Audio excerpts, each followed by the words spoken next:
Bonjour, sur cette vidéo, on va vous montrer comment assurer un prélèvement nasopharyngé pour un examen à la recherche du virus du SARS-CoV-2. Alors, avant de commencer la procédure de prélèvement, il faut s'assurer d'avoir le matériel nécessaire.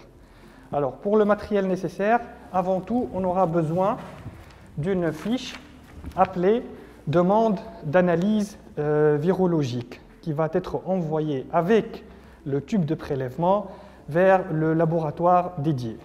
En plus, on aura besoin d'une deuxième fiche qui est appelée la fiche de signalement qui doit être remplie de façon minutieuse également pour le suivi et le traçage après.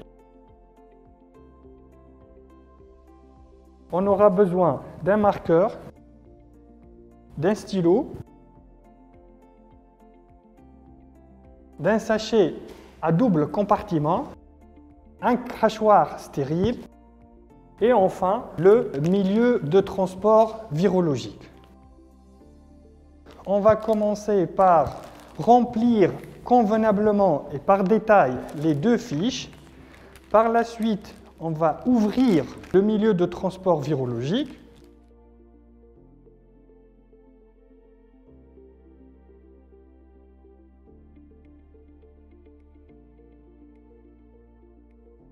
Dans lequel on va trouver deux éléments, le bâtonnet du prélèvement et le tube là où on va mettre le prélèvement.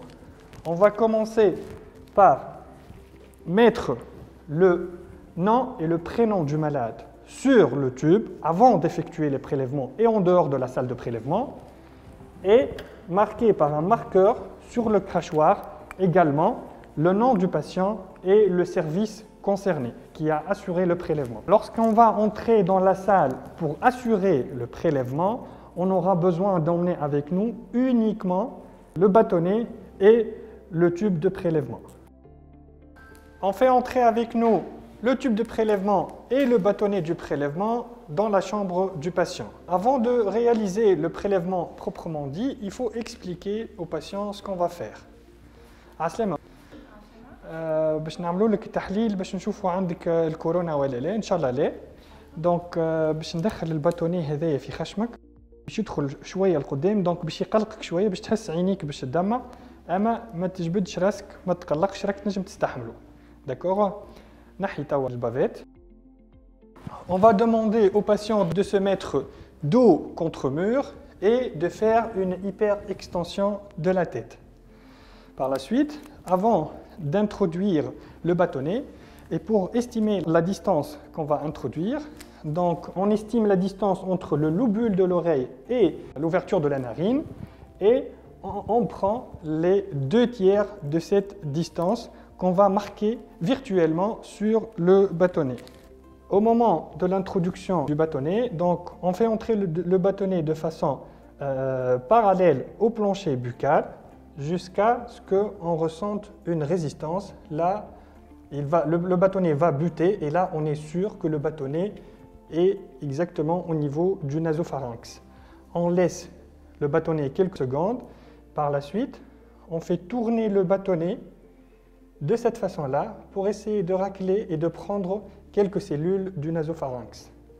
Par la suite, on va sortir et immédiatement, on va mettre le bâtonnet dans le tube.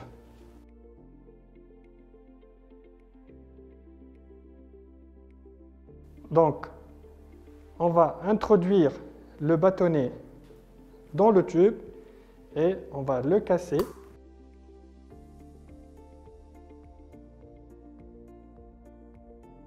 Et fermer définitivement le tube de transport. Il faut savoir que le larmoiement est une réaction tout à fait normale lors de la réalisation du prélèvement. Avant de quitter la salle, je vais demander à mon collègue de m'ouvrir le tube de crachoir pour mettre le tube de prélèvement dedans. Mon collègue va ouvrir le crachoir stérile et moi je vais le mettre directement dedans. Par la suite, il va le fermer pour assurer son transport dans le sachet à double compartiment. Après avoir mis le tube dans le crachoir stérile, on va mettre le crachoir stérile dans la partie dédiée de la partie zippée du sac à double compartiment. Et par la suite, on va plier la demande d'analyse virologique sur 2.